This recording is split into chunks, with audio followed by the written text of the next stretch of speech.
आज की क्लास के अंदर हम लोग दो इम्पॉर्टेंट टॉपिक्स को कवर करेंगे। सबसे पहले टॉपिक का नाम है हीट और दूसरे टॉपिक का नाम है एनर्जी। आप लोग जानते हो एनर्जी का एक्सचेंज जो होता है वो दो ही तरीके से हो सकता है, या तो in the term of heat या तो in the term of energy, मतलब वर्क, राइट। तो बहुत ध्यान से आप लोग प्लीज़ देखें, समझने की कोशिश भी करें।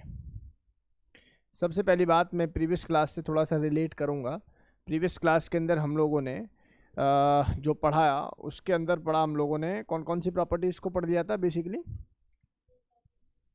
प्रोसेसेस को पढ़ लिया था। इससे पहले हम लोगों ने पढ़ाया था आप लोगों को intensive and extensive property, right. Intensive and extensive, even state function and variable functions, या मैं बोलूँ क्या बोलते हैं उनको, पाथ फंक्शन, राइट। तो बहुत ध्यान से आप लोग प्लीज़ देखिए।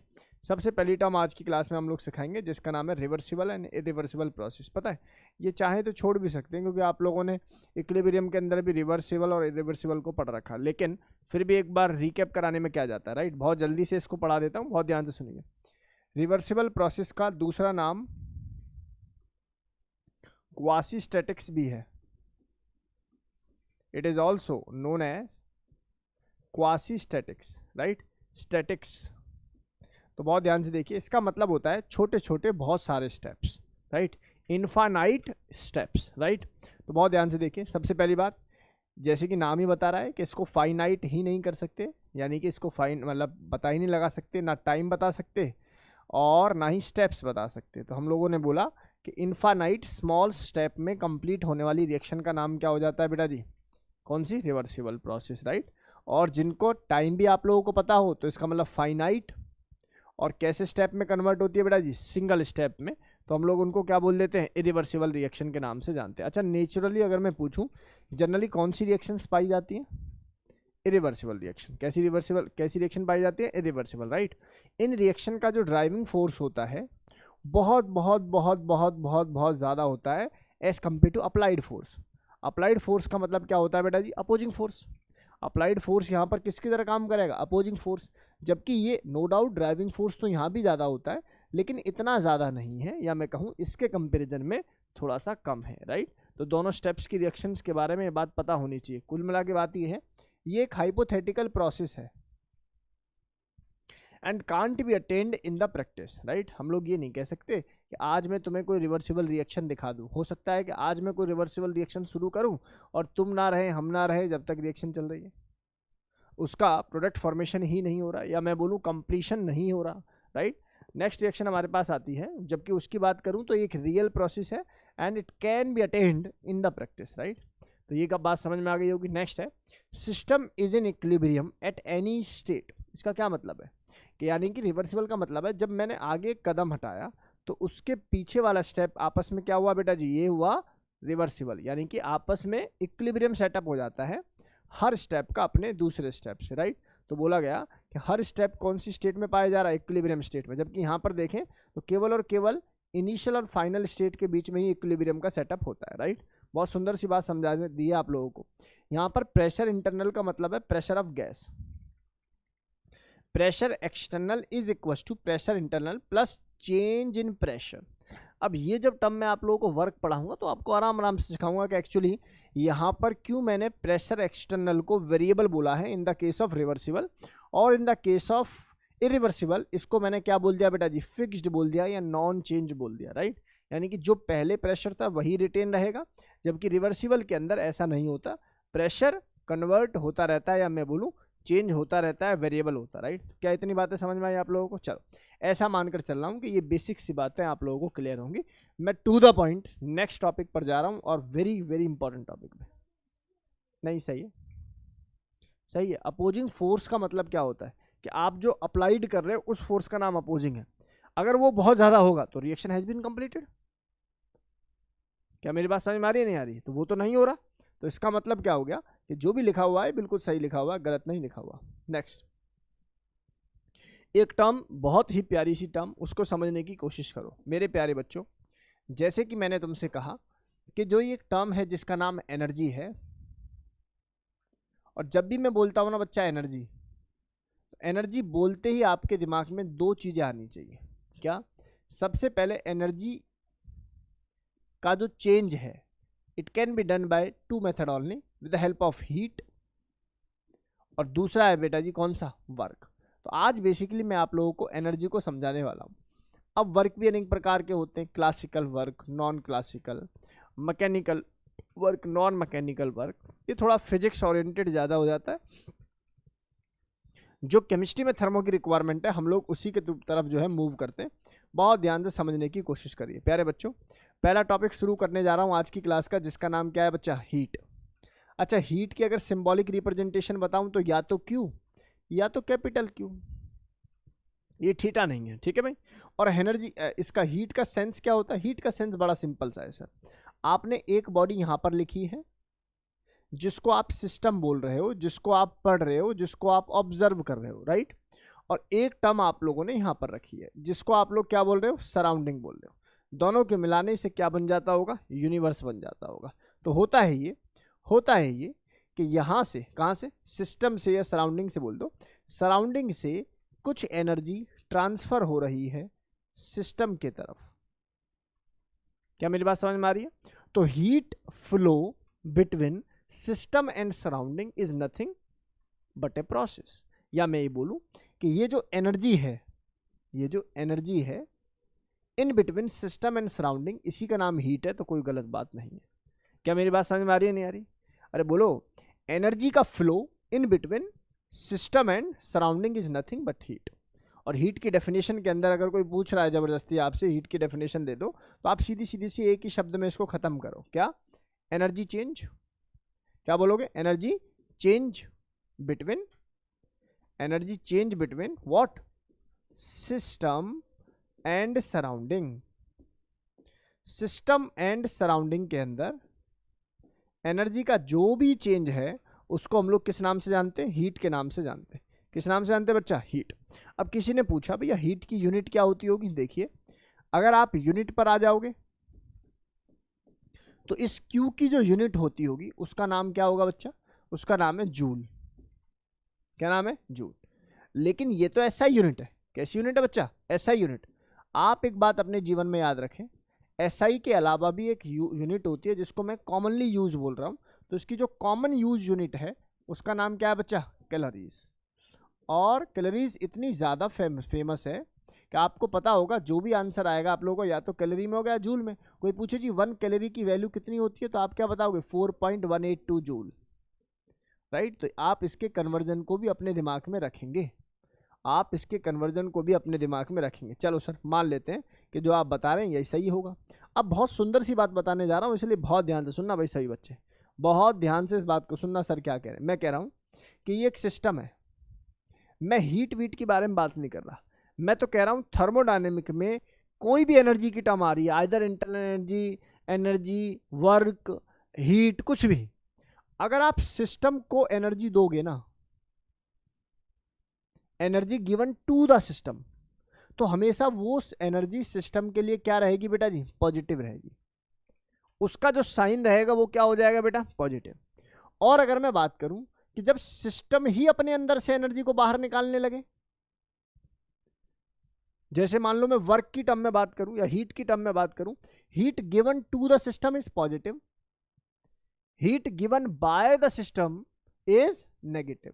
क्या मेरी बात समझ में आ रही है कि कब सिस्टम पर, या मैं बोलूं कब साइन पॉजिटिव या कब साइन नेगेटिव होने वाला है? मतलब मैं सीधी सी एक बात यहां पर लिख दूं नोट डालकर, क्या कि जीवन में ना एक चीज समझ जाएंगे हम लोग। क्या? नोट डालकर सर यहां पर एक बात लिख रहे हैं, यहां लिख रहे हैं कोई भी energy, any energy given to the system, हमेशा उसको किस साइन के साथ लिखेंगे बेटा जी? पॉजिटिव। अरे किस साइन के साथ? पॉजिटिव। अरे बात समझ में आ रही है कि नहीं आ रही? और अगर मैं यहीं लिखूं energy given by the system, अरे बात समझ में आ रही नहीं आ रही? तो जब मैं यहाँ बाय द सिस्टम लिखता हूँ तो इस टर्म को आप लोग कैसे लिखोगे बेटा जी? नेगेटिव लिखोगे। और यही साइन फिजिक्स के अंदर अपोजिट हो जाते हैं इस थर्मो के अंदर, ठीक है ना? यही साइन फिजिक्स के अंदर क्या हो जाते हैं? अपोजिट। उसका एक बेसिक रीज़न ये है कि हम इरिवर्सिबल प्रोसेसेस को ज़्यादा पढ़ते हैं, लेकिन फिजिक्स में जो प्रोसेस पढ़ाई जाती है वो कौन सी है बेटा जी? रिवर्सिबल प्रोसेस पढ़ती है, राइट। तो यही रीज़न है कि हमारा सिस्टम उनका सराउंडिंग हो जाता है और उनका सराउंडिंग हमारा सिस्टम हो जाता है, ऐसे समझ के चलो, राइट। तो बहुत ध्यान से आप इसको देखो और बहुत ज़्यादा माथापच्ची करना नहीं है। ये लास्ट में जाके इवन जो फिजिक्स के अंदर ज़्यादा वाला पार्ट है ना, मैं वो आपको बता दूंगा और कैसे कैसे ये सारी चीज़ें फिजिक्स में रिपीट होंगी बिल्कुल। इसलिए ध्यान से इनको देखिए, समझने की कोशिश करिए। चलो सर बात समझ लेते हैं, आपके हीट वेट का डेटा हम लोगों को क्लियर है। अब हीट के बाद एक टर्म आती है जिसका नाम है हीट कैपेसिटी। हीट कैपेसिटी बहुत ध्यान से सभी बच्चे इसको समझने की कोशिश करें। सर ये पेपर में आती है, बिल्कुल भी नहीं आती, मोलर हीट कैपेसिटी आती है, ठीक है ना, लेकिन इसको समझना बहुत जरूरी है प्यारे बच्चों। इसकी रिप्रेजेंटेशन होती है स्मॉल सी, इसलिए मैं यहाँ पर थोड़ा कर्सिव बना रहा हूँ इसको, स्मॉल सी, ठीक है भाई। स्मॉल सी का सेंस समझ लो जरा और ध्यान से इसको सीखने की कोशिश करो। डेफिनेशन पार्ट पर मैं इस पर नहीं जाऊँगा, बहुत ध्यान से सुनना। मैं कह रहा हूँ भाई एक सबस्टांस है जिसका मास 1 ग्राम है। कितने ग्राम है बच्चा? 1 ग्राम। और इस समय इस सबस्टांस का टेम्परेचर है मान लो 25 डिग्री टेम्परेचर है, बहुत सुंदर। तो इस ऑब्जेक्ट में, इस सबस्टांस में मैं कितनी एनर्जी दूं कि इसका टेम्परेचर 25 से कितना हो जाए बेटा जी, 26 डिग्री सेल्सियस हो जाए, यानी कि 1 डिग्री का चेंज आ जाए। That amount of heat is nothing but heat capacity. Are you getting my words और नॉट? मैंने बोला 1 ग्राम, मैंने क्या बोला बेटा जी, 1 ग्राम सबस्टांस के टेम्परेचर को 1 डिग्री बढ़ाने का नाम ही क्या है बच्चा? Heat capacity. कुछ कुछ किताबों में, क्योंकि मैंने यहाँ 1 ग्राम उसको यूज कर लिया है, तो इसलिए इस टर्म का नाम ये भी हो जाता है specific heat capacity. Are you getting my words और नॉट? बोलो भैया। देखो कंफ्यूज ना हो इसलिए मैं टर्म्स को साथ साथ डिस्कस भी कर रहा हूँ। स्पेसिफिक हीट कैपेसिटी क्या टर्म हुआ बेटा जी? स्पेसिफिक। देखो भाई बात को समझने की कोशिश करो। मैं कहूँ ये एक बोर्ड है, अब इसका मास है 100 किलो या 50 किलो या 40 किलो, तो मास पर भी तो डिपेंड करेगा कितना हीट वो गेन कर रहा है ताकि अपने टेम्परेचर को 1 डिग्री बढ़ाए। तो मैंने बोल दिया जनरलाइज वे में हीट कैपेसिटी। क्या ये प्रैक्टिकल पॉसिबल है? नहीं ना। तो इसका मतलब क्या होगा कि हम लोगों को इसमें से एक ग्राम के सबस्टांस को अलग करना है और उस 1 ग्राम पर हीट दे के देखना है, और हीट देखने के बाद देखना है क्या उसका टेम्परेचर 25 से 26 होता है, और अगर होता है तो उसमें कितनी हीट इन्वॉल्व हुई है, उसी का नाम स्पेसिफिक हीट कैपेसिटी है। बोलो डेटा क्लियर है कि नहीं क्लियर? 100% क्लियर। अब कोई पूछे कि भैया इसका फॉर्मूला क्या होगा स्पेसिफिक हीट कैपेसिटी का, तो मैं बता देता हूं। स्पेसिफिक हीट कैपेसिटी, जिसको मैं स्मॉल सी से रिप्रेजेंट कर रहा हूं, का फॉर्मूला होता होगा Q यानी कि heat divided by mass delta T। आप लोग समझ पा रहे होंगे। अब मैंने जानबूझकर इस मास को कितना कर दिया है बेटा जी? 1 ग्राम। और मैंने चेंज इन टेम्परेचर को कितना कर दिया है? 1 डिग्री सेल्सियस बोल दो या 1 केल्विन। भाई चेंज में तो डिग्री आए केल्विन आए बराबर होता है। इसका मतलब जब ये नीचे वाली डिनोमिनेटर वाली टर्म 1 हो जाएगी, then heat capacity is equal to heat. तो देखो मैंने क्या बोला, कितनी हीट दूं 1 ग्राम सबस्टांस को, उसका टेम्परेचर चेंज 1 डिग्री हो जाए, यही होती है स्पेसिफिक हीट कैपेसिटी। कितनी सुंदरता के साथ मैंने बातें आप लोगों को सिखा दी हैं। चलो मान लेते हैं कि आप लोगों को समझ में आ गई है। जरा आगे मूव करते हैं मेरे प्यारे बच्चों। मैं फिर कह रहा हूं ये पेपर में आने वाली चीज ही नहीं है, ये पेपर में आने वाली चीज नहीं है। फिर भी कोई किसी की इच्छा हो कि सर इसकी यूनिट बता दो, तो देख लो भैया। मैंने अभी भी बताया भाई की यूनिट जूल होती है, मास की यूनिट पर ग्राम होती होगी, और टेम्परेचर की यूनिट या तो डिग्री सेल्सियस और पर डिग्री सेल्सियस, या फिर मैं बोलूँ पर केल्विन। बोलोगे ये समझ में आ गई होगी। चलो अब बहुत ध्यान से देखिए, एक टर्म और हमारे पास आती है जिसका नाम है molar heat capacity. Very very very very important. जैसे जैसे मोल कॉन्सेप्ट डेवलप हो रहा था उस समय, वैसे वैसे ये थ्योरम भी डेवलप हो रही थी। तो कुछ नहीं था तो छोटे सी को बोल दिया भैया बड़ा सी, यानी कि मोलर हीट कैपेसिटी का जो सिंबॉलिक रिप्रेजेंटेशन हुई वो क्या हो गई? Capital C. अब देखो नाम से ही पता लग रहा है डेटा तुम्हें, क्या नाम से पता लग रहा है? मैं कह रहा हूं वहां मैंने 1 ग्राम लिया था, यहां मैं इसको क्या लिखने वाला हूं बेटा जी? 1 मोल। 1 मोल सबस्टांस जिसका वेट, सॉलिड सबस्टांस जिसका टेम्परेचर 25 डिग्री या 25 केल्विन था एग्जाम्पल के तौर पर, मैं इसको कितना तापमान दूं, यानी कि कितनी हीट दूं ताकि ये टेम्परेचर 25 का कितना हो जाए 26 डिग्री सेल्सियस, 26 डिग्री सेल्सियस। बता अबे बात समझ में आ रही है बेटा? यहाँ तक कोई डाउट है? इसका मतलब ये हो गया, खाना रिकॉर्डिंग शुरू है सर।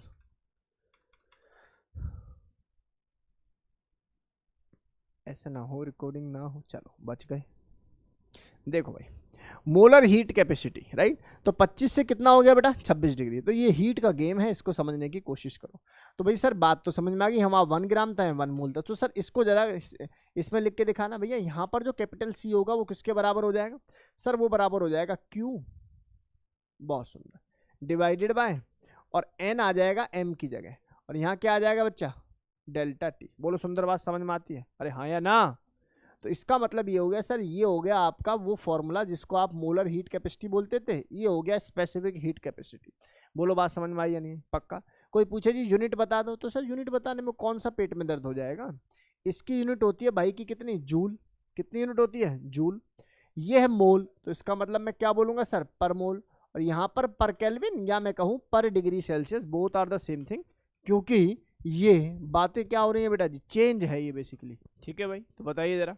तो ये सर मेरे पास यूनिट भी आ गई। किसी ने पूछा भैया क्या रिलेशन क्या है इन दोनों का, व्हाट इज द रिलेशन, इनका आपस में क्या रिलेशन है? Relation between small C and capital C. छोटा सी और बड़े सी में क्या रिलेशन है?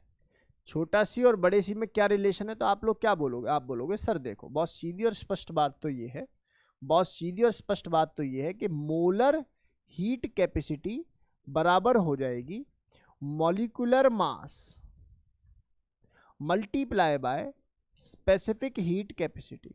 आप लोग ये बात ऑब्जर्व भी कर सकते हो। देखो मैं यहाँ मोल की जगह इसका फॉर्मूला लिख दूँ, given weight divide by molecular weight, तो ये पूरी टर्म वही तो हो जाएगी। अरे हाँ या ना भाई? इस पूरी टर्म को मैं सी लिख दूंगा कि नहीं लिख दूंगा? ऊपर मॉलिक्यूलर मास आ जाएगा, तो वही तो लिखा है मैंने, molecular mass into specific heat capacity.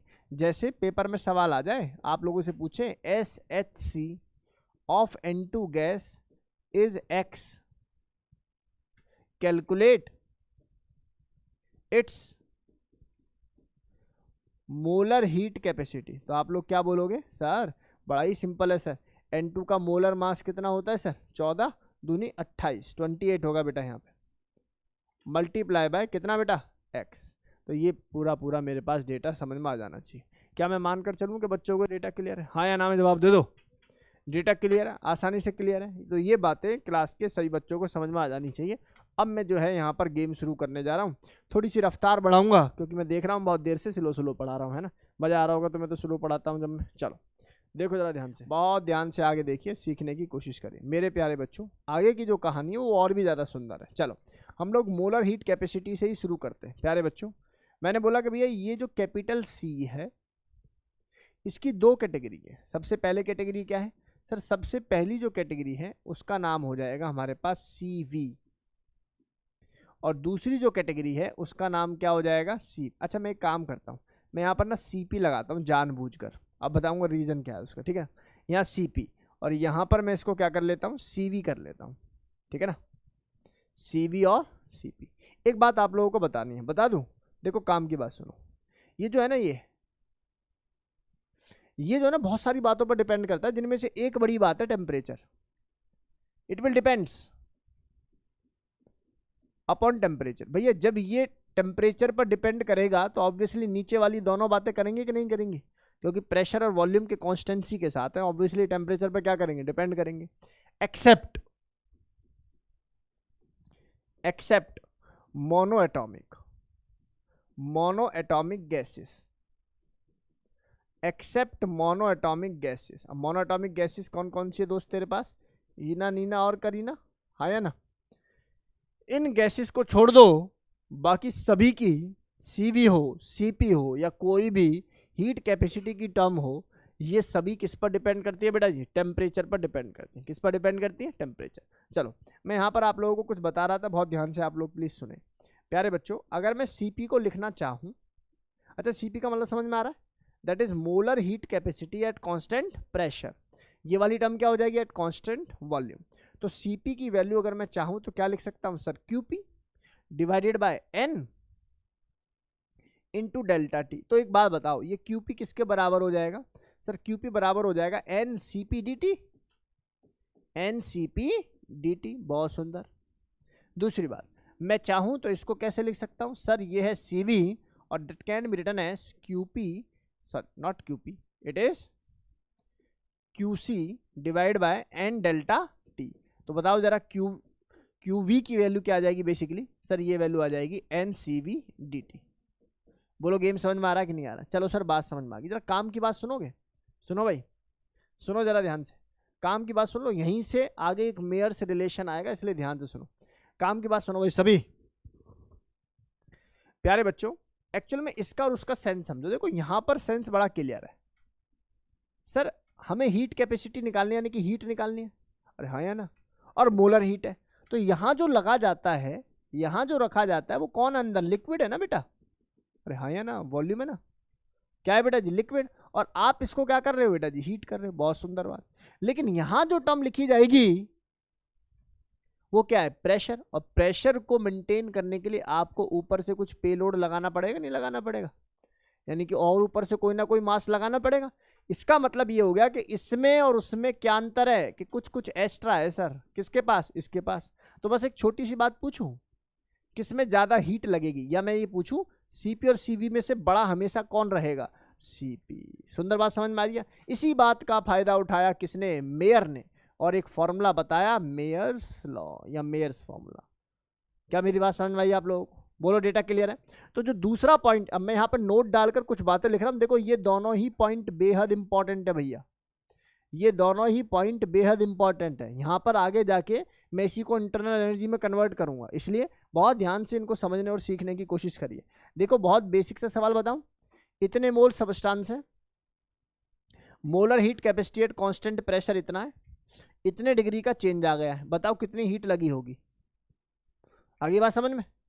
या इतनी हीट लगी है, इतने मोल सबस्टांस से, इतना टेम्परेचर चेंज है, बताओ उसकी मोलर हीट कैपेसिटी क्या होगी? बोलो गेम समझ में आया नहीं आया? इस टाइप के बेसिक से सवाल जो है आ जाते हैं, तो आप लोगों को अपने दिमाग में रखने हैं। अब यहाँ पर नोट डालकर कुछ मैं बातें शुरू कर रहा हूँ, और बहुत ही सुंदर बातें हैं, इसलिए प्यारे बच्चों बहुत ध्यान से देखिए, बहुत ध्यान से इनको सीखते चलिए। सबसे पहली सुंदर बात जिसको हम लोगों ने बोला, कौन सा फॉर्मूला है बेटा जी? ये मेयर्स फॉर्मूला या मेयर्स फॉर्मूला। अब इसको कैसे ड्राइव करना वो हम लोग सीखेंगे, लेकिन अभी के लिए तो इतना समझे कि सर सीपी जो है ना बड़ा है किससे?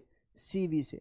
तो इसलिए इसकी value CP minus CV equal to R आप लोग पढ़ते हो। कहाँ से आया, क्यों आया, वो सीखेंगे अभी, ठीक है ना। और जो बच्चे सीबीएसई का पेपर लिखने वाले ना 11th क्लास के, आप देखोगे थर्मो के अंदर पहला सवाल ये डालते हैं teacher, derive CP minus CV equal to R. मतलब समझ रहे हो? मतलब 4 5 6 तरीकों से तो मैं जानता हूँ कैसे ड्राइव होते हैं, और भी बहुत सारे तरीके होते होंगे, ठीक है ना। तो बहुत सिंपल सा बेसिक सा सवाल होता है, लेकिन अभी हम इस पर बिल्कुल मूव नहीं करेंगे, क्योंकि हम नहीं चाहते किसी भी प्रकार का डिस्ट्रक्शन हो अभी, ठीक है ना। तो बहुत ध्यान से आप लोग प्लीज देखो। मेयर फॉर्मूला हमें पता लग गया। अब इतनी बात तो क्लियर है, अगर कोई मुझसे सीवी दे दे और सीपी पूछेगा तो मैं क्या बोलूंगा? भैया इसमें आर ऐड कर लो, या सीवी दे दे सीपी दे दे, तो मैं ये रिलेशन सीख जाऊंगा। ये आर कौन है बच्चा? इस आर का नाम है गैस कांस्टेंट। और ये बात अपनी पुरानी है क्या, कि जब भी एनर्जी की टर्म्स में कभी भी आर आ जाए तो आर की वैल्यू क्या होती थी? 8.314। लेकिन जब कभी भी एटीएम लीटर इस वाली फॉर्मेशन में आर आ जाए, पी इक्वल टू एनआरटी वाली पोजीशन में, देन इट इज 0.0821 या 831। वो एटीएम प्रेशर, वो सब गेम जो है अपन ने सीख लिया था। कुल मिला के बात ये है, अगर जीवन में एनर्जी आ जाए और आर की वैल्यू आ जाए, then it should be 8.314 joule जो है पर मोल पर केल्विन वाला डेटा आप लोगों का यूज होगा, राइट। चलो भाई, सुंदर बात नंबर 2, सुंदर बात नंबर 2, बहुत ध्यान से आप लोग प्लीज समझें और सीखने की कोशिश करें प्यारे बच्चों। देखो भाई इधर आओ मेरे प्यारे बच्चों, अगर मैंने आप लोगों से कहा कि दूसरी वाली टर्म में मेरे पास एक डेटा है, वो है सीवी, जो कि बराबर होता है F/2R।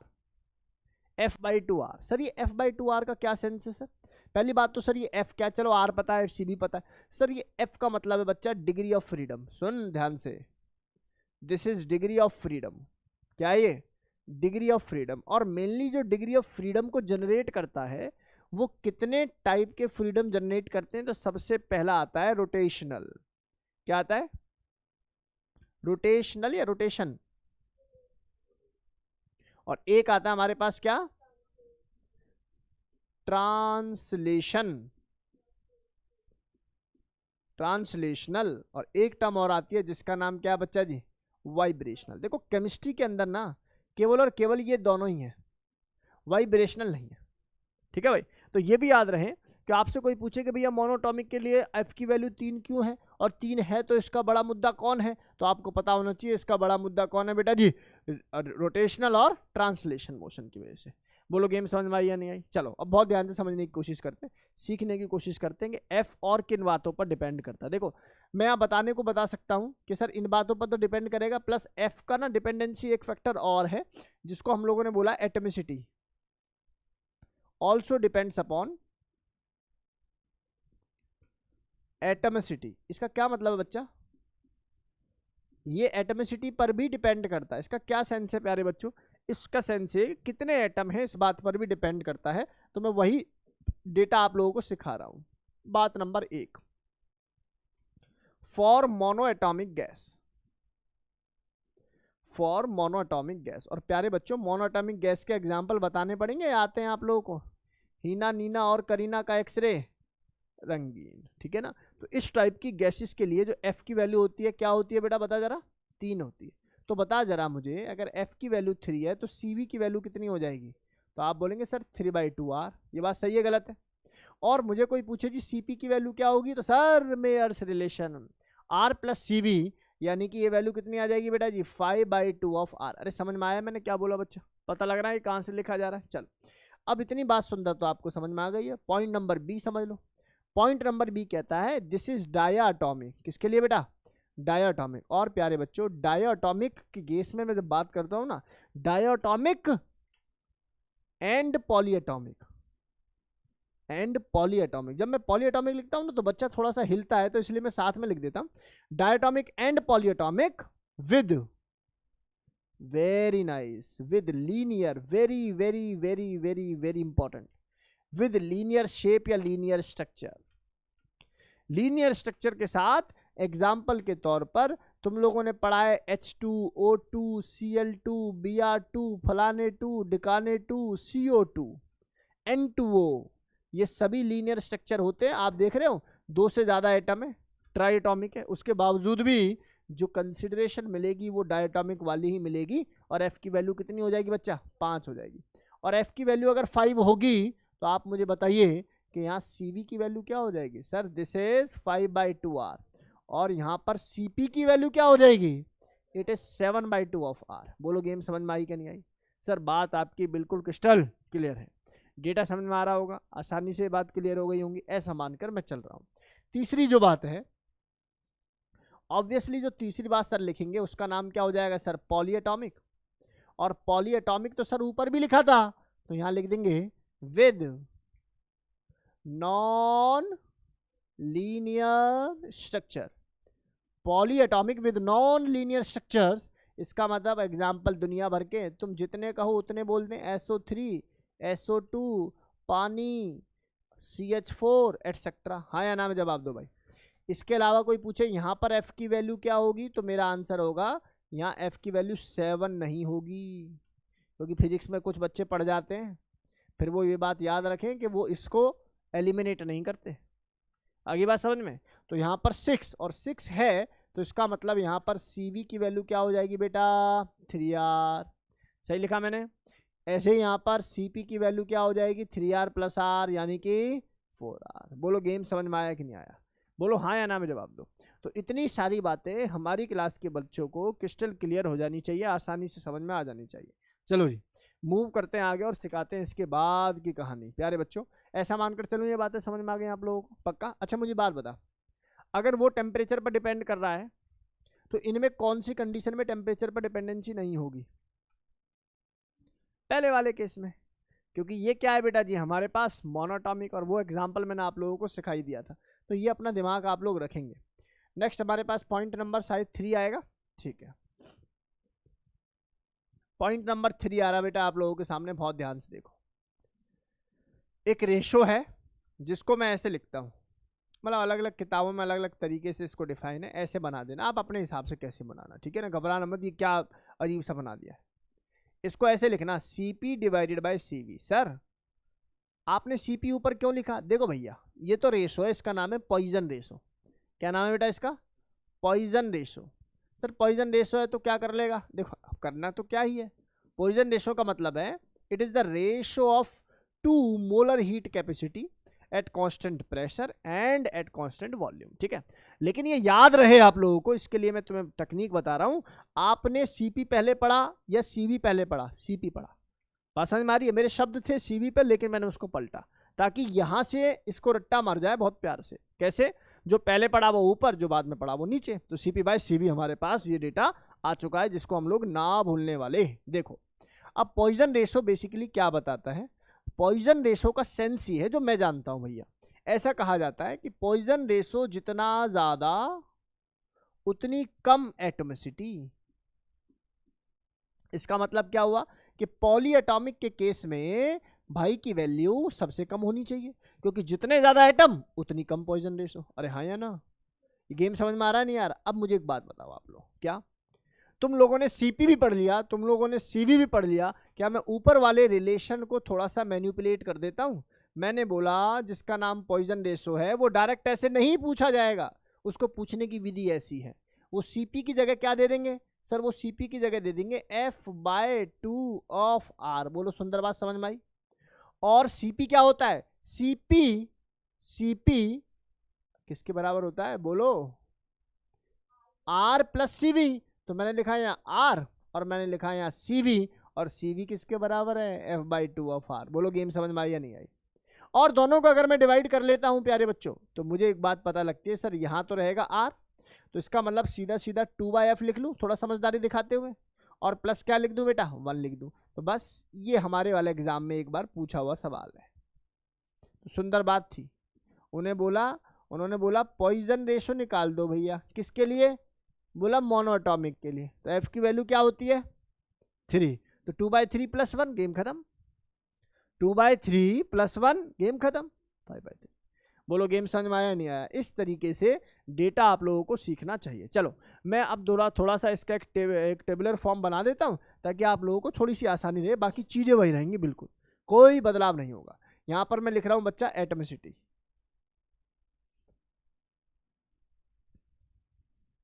और आप लोग जानते हो सबसे पहली बात सर क्या लिखने वाले? Mono atomic. और मोनो एटॉमिक में आप लोग जानते हो कि जो F की वैल्यू रहती है वो बच्चा कितनी होती है? 3 होती है। बहुत सुंदर। दूसरी जो टर्म लिखने वाले हैं वो क्या लिखने वाले हैं? डायाटॉमिक, या दूसरे शब्दों में इसी को क्या लिखने वाले हैं? पॉली। लेकिन काम की बात क्या है बेटा जी? विद लीनियर ज्योमेट्री या लीनियर शेप या लीनियर स्ट्रक्चर। सुंदर बात है ये, सुंदर जिसको बोलते हैं। सुनो, इसको शेप मत बोलो, लीनियर स्ट्रक्चर बोलो, लीनियर ज्योमेट्री बोलो, क्योंकि SO2 जो होता है ना, SO2 उसकी शेप जो है, अरे लीनियर तो नहीं है, वो भी बेंट है। ठीक है ना? तो घबराओ मत इसमें, लीनियर बोलो, कोई दिक्कत नहीं, लीनियर बोलो। ठीक है ना? यहाँ जो F की वैल्यू रहेगी वो कितनी रहेगी बच्चा? 5 रहेगी। बहुत सुंदर। और नीचे वाले केस में पॉली है, और इस पॉली के साथ कैसा है बेटा जी? Non linear. सुंदर बात। ऐसा करने से F की वैल्यू क्या आ जाती है बेटा? 6 आ जाती है। अब मुझे बस एक छोटी सी बात बता, मैं अगर यहाँ पर लिख लेता हूँ भाई तुम्हारा नाम है CV, तुम्हारा नाम है CP, और तुम्हारा नाम है पॉइजन रेशो गामा, तो मुझे बताओ जरा CV की वैल्यू किसके बराबर होती है? सर ये बराबर होती है F/2 ऑफ R। सही है। और CP की वैल्यू किसके बराबर होती है? R + CV। अरे सुंदर बात समझ में आ रही है कि नहीं आ रही? तो यहाँ से अगर मैं देखूँ तो ये पिक्चर कितनी आ जाएगी? 3/2 ऑफ R। ये पिक्चर देखूंगा तो कितना आ जाएगा? 5/2 ऑफ R। यहाँ देखोगे तो ये पिक्चर कितनी आ जाएगी? 5/2 ऑफ R। तो ये पिक्चर कितनी आ जाएगी? 7/2 ऑफ R। यहाँ देखोगे तो ये पिक्चर आ जाएगी 3R, और ये पिक्चर 4R। दोनों को डिवाइड करो भैया, यहाँ जा जाएगा 4/3, यहाँ आ जाएगा कितना? CP/CV होता है ना बेटा 7/5, और यहाँ जाएगा कितना? 5/3। बोलो गेम समझ में आ रहा नहीं यार? जब डिवाइड करोगे तो ये वैल्यू मिलेगी 1.66, ये वैल्यू मिलेगी 1.4 समथिंग, ये मिलेगी 1.3 समथिंग। तो आप लोग देख ही पा रहे हो कि भैया यहाँ पर गामा की वैल्यू किसकी ज्यादा? जिसकी एटॉमिसिटी कम, जिसकी डिग्री ऑफ फ्रीडम कम। बोलो गेम समझ में आई या नहीं आई? क्या मैं मानकर चलूं कि हीट से रिलेटेड अगर कोई सवाल आएगा तो अब तुम लोग बना लोगे? बड़ा ही सिंपल सा डेटा, एक मुश्किल चीज़ों को, मतलब मुश्किल तो नहीं कहूँगा, लेकिन हाँ एक ज़्यादा कंटेंट को छोटे से वे में मैंने आप लोगों को सिखा दिया। बहुत ध्यान से देखेंगे। हीट कैपेसिटी, सबसे पहले मैंने आपको पढ़ाया हीट। हीट का मतलब है भैया एनर्जी का फ्लो, या मैं कहूँ कि एनर्जी चेंज बिटवीन या energy difference between the system and surrounding is nothing but heat. इसके बाद बोला हीट की कैटेगरी में अगर आप बात करो, अच्छा याद रखना, energy given to the system is always positive, energy given by the system is always negative. जैसे work is done by the system is negative but work is on the system is always positive, right. ऐसे ही कोई internal energy, ऐसे ही कोई फलाना energy, ढिकाना energy, मतलब तो समझ लो उसमें ऐसा नहीं है कि आप जब जबरदस्ती हीट के लिए लगाओ या जबरदस्ती वर्क के लिए लगाओ, ये थ्रू आउट जो है एनर्जी टर्म के लिए वैलिड होगा। तो यहाँ तक कोई दुख दर्द नहीं होना चाहिए किसी बच्चे को। Molar heat capacity, specific heat capacity, दोनों का रिलेशन, और इसके बाद हम लोगों ने इनको प्रॉपर तरीके से स्पेसिफिक लेवल पर सिखा दिया है कि कब टेम्परेचर पर डिपेंडेंसी रहेगी, कब टेम्परेचर पर डिपेंडेंसी नहीं रहेगी। मान लो चुपचाप से वो आप लोगों से पूछे इनमें से कौन सी टर्म टेम्परेचर पर डिपेंड करेगी, और वो आप लोगों को दे दें SO3, तो भैया CP भी करेगी, CV भी करेगी। क्या मेरी बात समझ में आ रही नहीं आ रही? बात समझ में आ रही नहीं आ रही? तो ये डेटा अपने दिमाग में आप लोगों को क्लियर हो जाना चाहिए। इसके बाद पॉइजन रेशो के साथ साथ हम लोगों ने ये डेटा कवर कर लिया। बोलो किसी बच्चे को कोई दुख दर्द है यहाँ तक? आसानी से ज्ञान समझ में आ गया? चलो मान लेते हैं कि आ गया होगा। ऐसा मानने में क्या जाता है, मानते ही आए हैं तो भैया मान लेते हैं कि आप लोगों को डेटा समझ में आ गया होगा। सर आप बहुत जल्दी जल्दी पढ़ा रहे हो भाई, ये वर्क और इस पर ज़्यादा समय देने की जरूरत नहीं, हमें जल्दी से फर्स्ट लॉ पर आना है। तो फर्स्ट को कवर कराते हुए हम लोगों को फिर किसके पर मूव करना है? सेकंड लॉ, और सेकंड लॉ से सवाल बनता है भाई, चाहे जेई हो, चाहे नीट हो, चाहे CBSE हो, सेकंड लॉ से सवाल बना रहे हैं, ठीक है ना। इस साल का जेई का पैटर्न देख लो, अभी कोई लेटेस्ट वाली बातें आप लोग जाके देखो, सेकंड लॉ भर रखा है, ठीक है। तो वो हमेशा की तरह रूल है, तो वो थंब रूल है उनका, वो मानेंगे नहीं। ये सब काम जो है होते रहेंगे, इसलिए बहुत ध्यान से आप लोग प्लीज़ देखें, समझने की कोशिश करें प्यारे बच्चों। आ जाओ देखने की कोशिश करो, आ जाओ आ जाओ आ जाओ आ जाओ आ जाओ आ जाओ। चलो भाई नेक्स्ट, अब कहानी जो शुरू होती है उसका नाम है वर्क। क्या नाम है बेटा? वर्क। तो वर्क को बहुत जल्दी से हम लोग सिखा देंगे, ज़्यादा टाइम लगाएंगे नहीं वर्क में। तो देखो सुंदर बात, वर्क की शुरू होती है। किसकी शुरू होती है बच्चा? वर्क की शुरू होती है। बात कर लें भैया किसकी? वर्क की। किसकी बात कर लें? वर्क की। सर वर्क की जो रिप्रेजेंटेशन होती है तो वो क्या होती है बच्चों? W ही होती होगी। सर एक बार दिखाना हमें, ये जूम पे बच्चे हैं क्या, परेशान तो नहीं है? चलो आवाज़ आ रही है बच्चों? मुस्कान बता जरा, आवाज़ आ रही है मेरी? यशवीर, मुस्कान, चलो बहुत ध्यान से आप लोग प्लीज़ देखो और चीज़ों को समझो प्यारे बच्चों। मैं कह रहा हूँ बच्चों वर्क, देखो वर्क का मतलब क्या होता है भैया? वर्क का मतलब अनेक प्रकार हो सकते हैं, जिनमें से हम टू द पॉइंट बात करेंगे, फालतू बात करेंगे नहीं, क्योंकि फालतू बातों के लिए तो फिजिक्स में तुम खूब वर्क को पढ़ते हो। वर्क दो प्रकार के होते हैं, classical, non classical.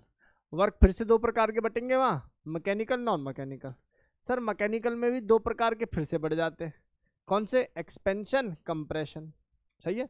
Non mechanical में तो चार प्रकार के बटेंगे, एक MGH, इलेक्ट्रिकल वर्क बटेंगे नहीं, ग्रेविटेशनल वर्क, और पता नहीं जाने कितने वर्क, है ना, दुनिया भर के वर्क। केमिस्ट्री में ये सब ज्ञान की आवश्यकता नहीं है। केमिस्ट्री में वर्क पता होना चाहिए, वर्क के बाद वर्क के फॉर्मूले पता होने चाहिए, और फार्मूला बेस्ड ग्राफिकल सवाल क्लियर होना चाहिए, ठीक है। कोई तुमसे वर्क की डेफिनेशन पूछे तो सबसे सुंदर डेफिनेशन बता रहा हूं मैं आप लोगों को, area under PV curve. Area under PV curve is nothing but work. देखो कितना सिंपल है। नहीं, क्या लिखना है sir? It is the area under PV curve, under PV curve.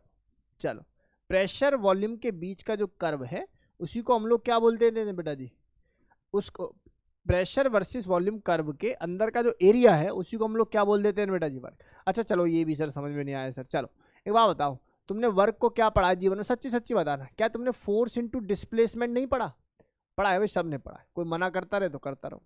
Force into displacement सभी ने पढ़ा है, ठीक है ना। डिस्प्लेसमेंट का मतलब यहाँ dx लगा ले, dx लगा ले, dv क्यों लगा ले, है ना। क्या लगा ले यहाँ पर? dx या डेल x लगा लेते थे। चलो dx सही, ठीक है, स्मॉल चेंज मान लेते हैं। मैं आपसे क्या कह रहा हूँ बच्चे, इट शुड, क्या मैं इसको प्रेशर से, क्या एरिया से मल्टीप्लाई कर दूं और एरिया से डिवाइड कर दूं?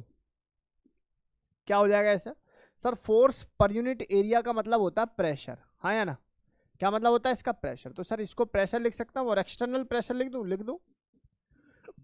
एरिया इंटू डिस्प्लेसमेंट क्या होती है बेटा जी? वॉल्यूम। इसका मतलब मैं चाहूं तो इसको ऐसा लिख सकता हूं, इसमें कोई दो राय वाली बात नहीं है। सर ऐसा कन्वेंशनली माना गया है, मैं नहीं कह रहा।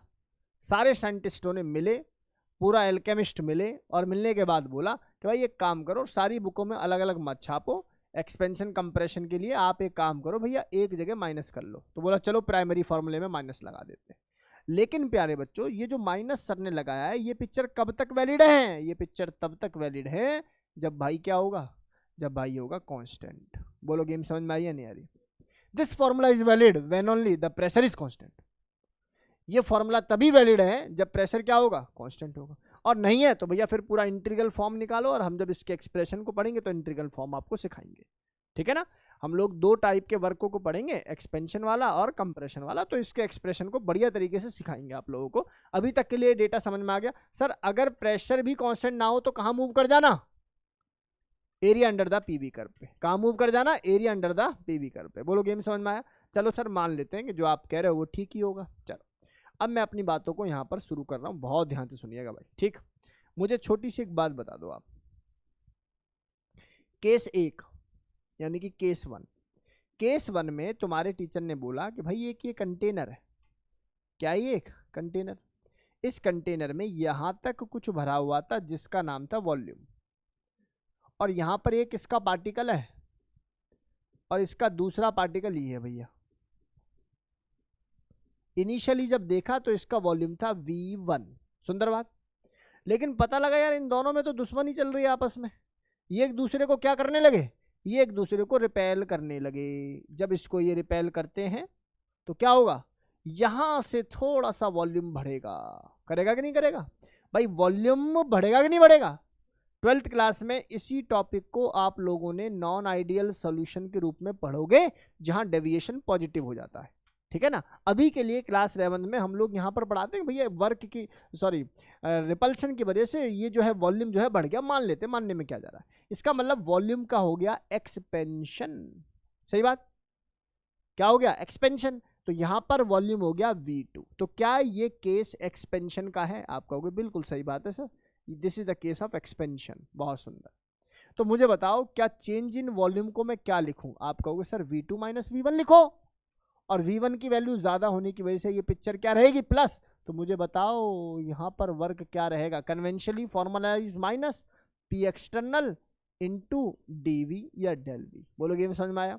और डेल V पॉजिटिव होने की वजह से ये साइन नेगेटिव आ गया। नेगेटिव आने की वजह से मैं यहाँ पर लिख सकता हूं work is done by the system, यानी कि in the case of expansion work is done by the system।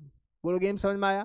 Conventionally जो साइनस माइनस साइन था उसी के साथ आप लोगों को चीजों को लेकर चलना है। सुंदर बात समझ में आ गई होंगी, आसानी से बात समझ में आ गई होंगी। चलो केस 2। मैं ये नहीं कह रहा कि ये संपूर्ण ज्ञान है, आई एम टेलिंग यू।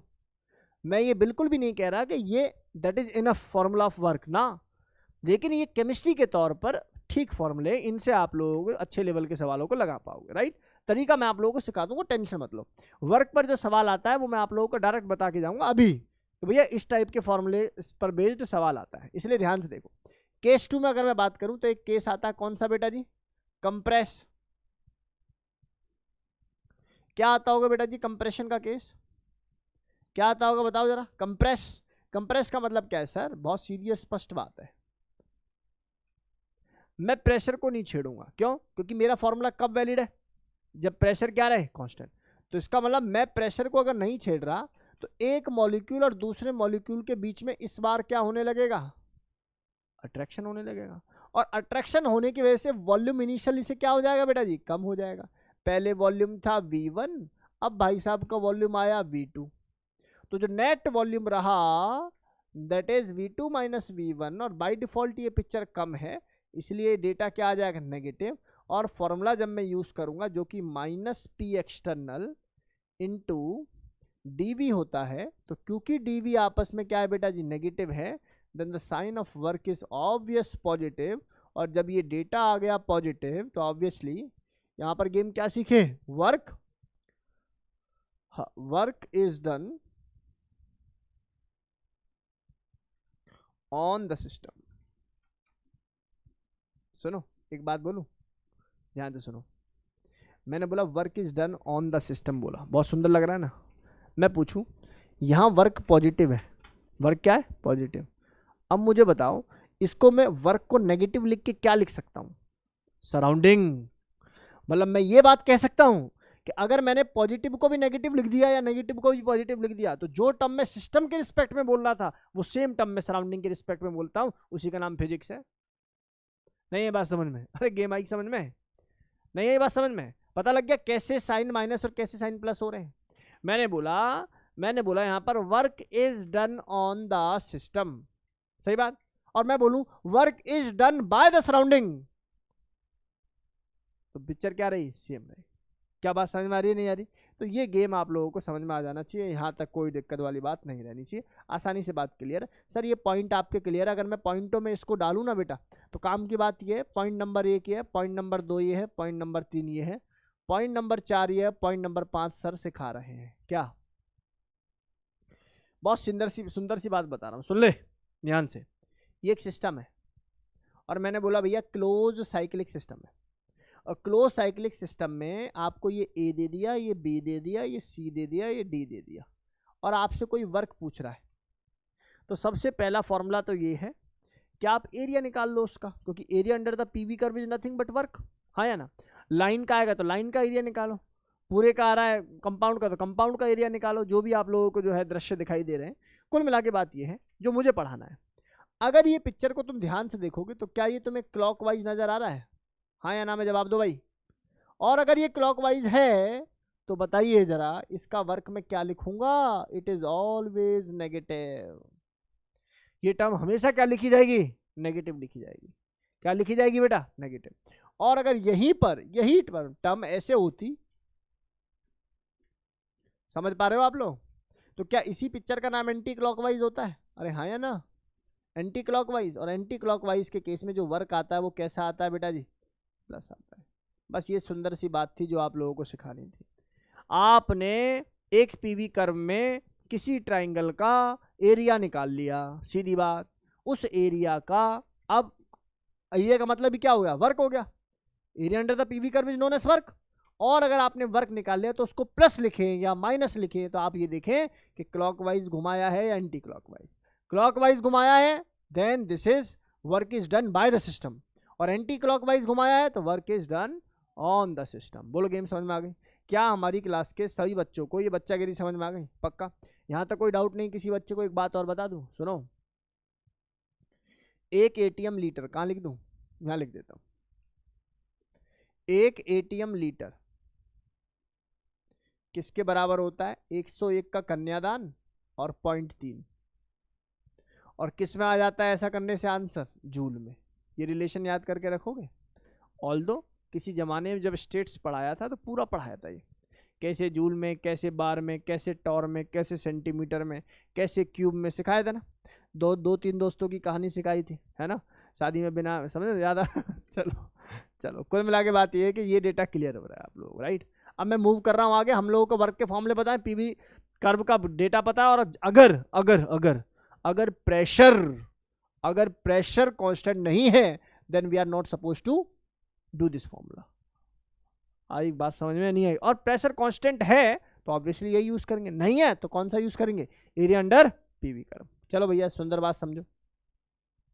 कह रहे हैं कि कोई गैस है और एक्सपेंड हो गई है। अच्छा, एक्सपेंड का मतलब क्या हुआ? पहले वॉल्यूम V था, अब V2 हो गया, V1 था, V2 हो गया, मतलब नेट वॉल्यूम क्या रहेगा? ज़्यादा ही रहेगा। इसका मतलब क्या हो गया कि यहाँ पर W की वैल्यू क्या आने वाली है? हमेशा के लिए नेगेटिव आने वाली है। और यहाँ दे दिया आप लोगों को भैया इतने लीटर, यानी कि वॉल्यूम भी दे दिया, एक्सपेंड करने के बाद चेंज इन वॉल्यूम है अगेंस्ट एक्सटर्नल प्रेशर, यानी कि एक प्रेशर दे दिया और इतने एटीएम। जब तक ना बोला जाए वेरिएबल है, जब तक मानकर चलेंगे कांस्टेंट है, क्योंकि मुझे तो अपना फॉर्मूला फिट करना है, -P of external into DV। बोलो हाँ या ना में जवाब दो बच्चों। यहाँ कहीं कहीं डेल्टा ऐसे डेल भी लिखा हुआ है तो घबराने की जरूरत नहीं, ठीक है ना, एक ही बात है। तो भैया -P एक्सटर्नल कितना नजर आ रहा है? 5 मल्टीप्लाई बाय ये पिक्चर कितनी नजर आ रही है? 0.5। तो क्या तुम्हें भी आंसर 2.5 एटीएम लीटर समझ में आ रहा है कि नहीं आ रहा? लेकिन वो पूछेगी नहीं इसमें, उसको तो पूछने का मतलब क्या बेटा जी? -2.5 तो आया, लेकिन आप इसको 101 का कन्यादान जरूर पेश करें। ऐसा करने पर वर्क नेगेटिव आने का मतलब क्या हो गया? On the system, bye the system, bye the system. क्या आ जाएगा? Bye the system. बहुत सुंदर, बहुत ध्यान से सुनो, इधर आ जाओ। कह रहे हैं गैस इज एक्सपेंड, बोल रहे ए था भाई, ए से कहाँ चली गई? बी में। तो एक्सपेंड बोलते ही आप लोग समझ जाओगे कि प्रेशर और वॉल्यूम का कर्व है सर, सीधी सी बात है, ये गिवन होगा पेपर में। अब ये कर्व गिवन है तो यहाँ से पता लग रहा है 2 पॉइंट पे खड़ा और भाई कितने पॉइंट पे खड़ा है, 4 पे। आप अच्छा इसको हटा लेते हैं। अब मुझे आप लोगों से बस इतनी उम्मीद है, मुझे बताओ क्या प्रेशर कांस्टेंट है आपको कि नहीं।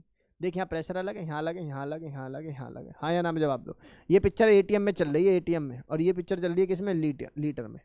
ये किस में चल रहा है बच्चा, एटीएम में। चलो तो मैंने बोला कि अगर यहाँ पर प्रेशर कांस्टेंट नहीं है तो क्या आप वो वाला फॉर्मूला यूज कर सकते थे, नहीं यूज कर सकते तो क्या यूज करेंगे सर, आप ना इसका एरिया निकालो, एरिया अंडर पीवी कर्व। भाई लाइन का एरिया निकाला जा सकता है, क्या दिक्कत है।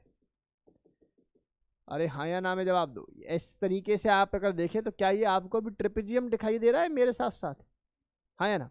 और ट्रेपेजियम का जो फॉर्मूला होता है एरिया निकालने का क्या होता है, 2 पैरेलल साइड का सम और हाइट का मल्टीप्लीकेशन डिवाइडेड बाय 2, यही पढ़ा भी हमने। तो इसका मतलब वर्क का फॉर्मूला क्या, माइनस आएगा प्लस आएगा, that will be decided letter.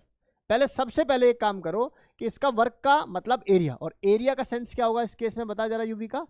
Sir area हो जाएगा 1/2 सम ऑफ पैरेलल साइड, यानी कि 2 तो सर ये है और 4 ये है सर, इसका मतलब 2 4 6 हो गए सर, हाँ या ना।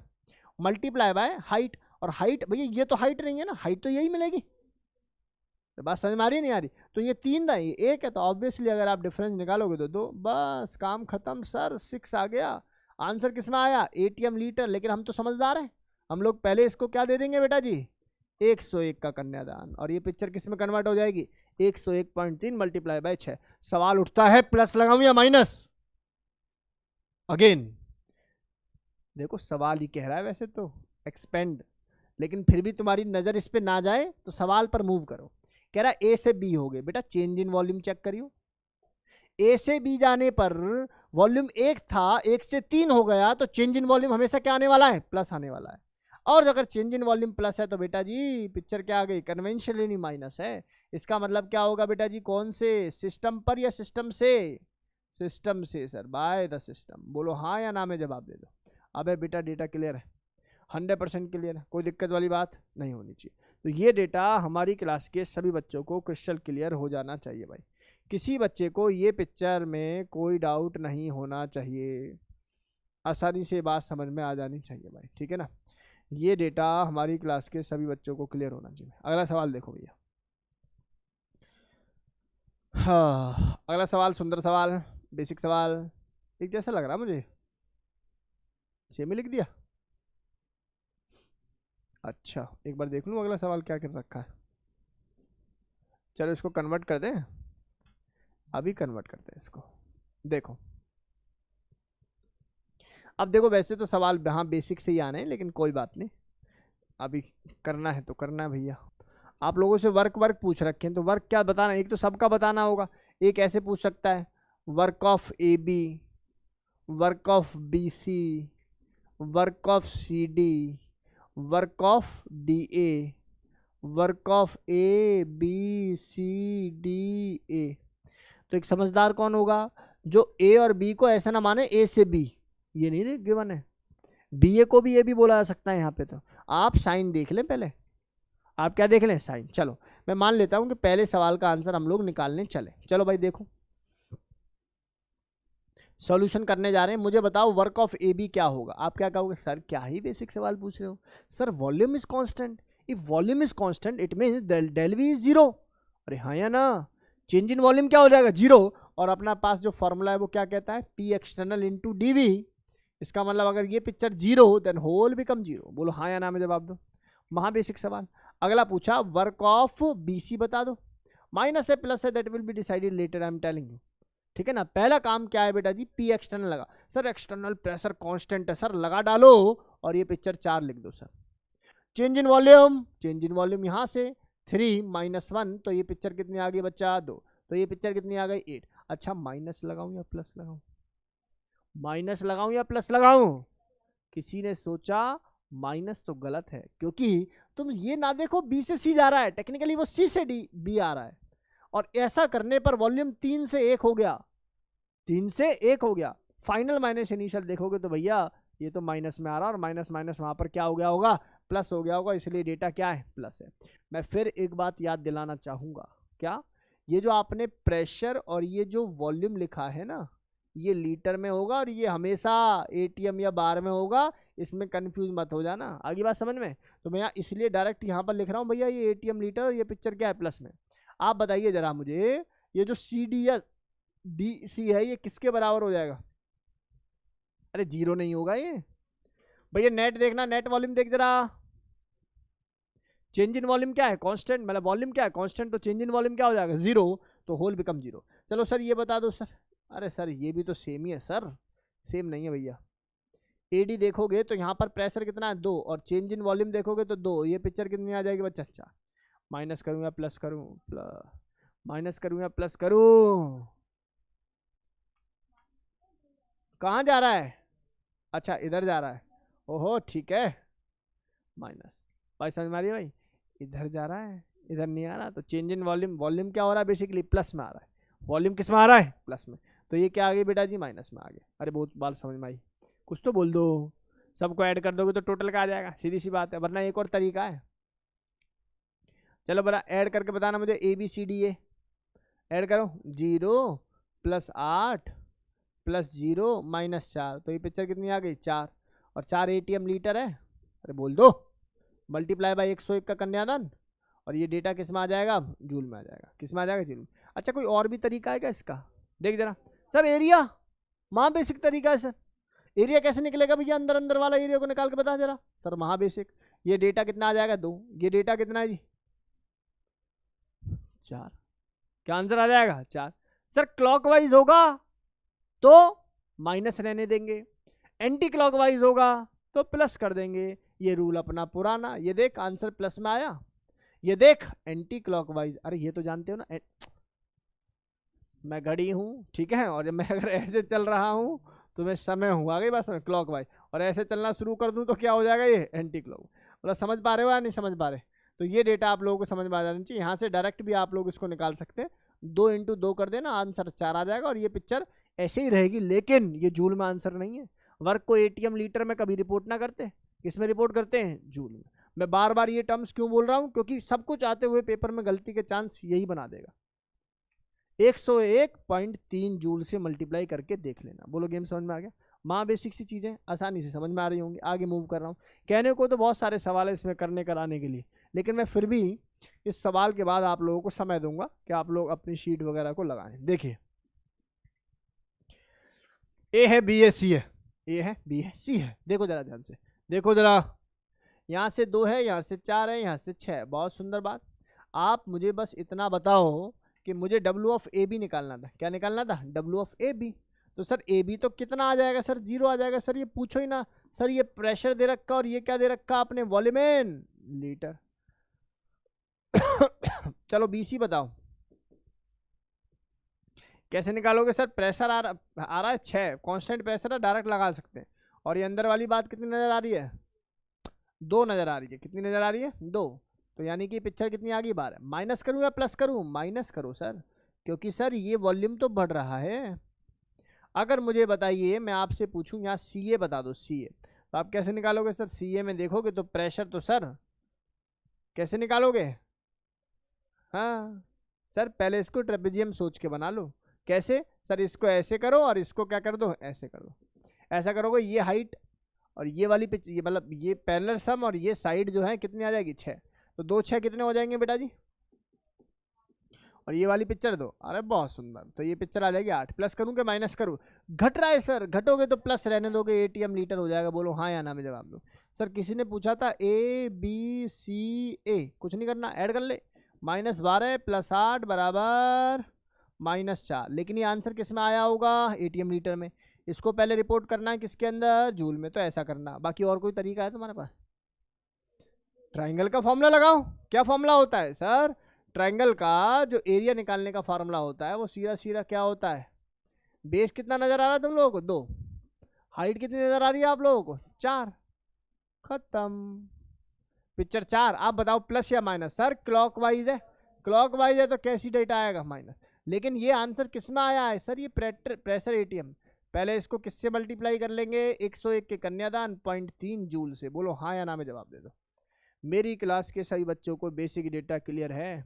वर्क से सवाल आएगा, बना लोगे? मान लो इस एक्सिस को पलट दे तो ग्राफ को पलट देना, क्या दिक्कत है? नहीं बात समझ में? जो प्रेशर की रिस्पेक्ट में है उसको प्रेशर में रखने देना, जो वॉल्यूम के रिस्पेक्ट में उसको वॉल्यूम पे रखने देना। बोलो बात समझ में आई सभी बच्चों को? डेटा क्लियर है? 100% क्लियर है? यहाँ तक कोई डाउट हमारी क्लास के स्टूडेंट को नहीं होना चाहिए। नेक्स्ट क्लास के अंदर जब हम लोग आएंगे तो इसके बाद एडियाबैटिक आइसोथर्मल के केस में वर्क डन के एक्सप्रेशन को सीखेंगे और उन पर बेस्ड फिर फॉर्मूले डेवलप हो जाएंगे, राइट। तो आज की कक्षा में बच्चों इतना ही। अच्छी तरीके से इसे को प्रिपेयर करो, घर जाके एक बार इसको रिवाइज करो। चलिए, थैंक यू सो मच।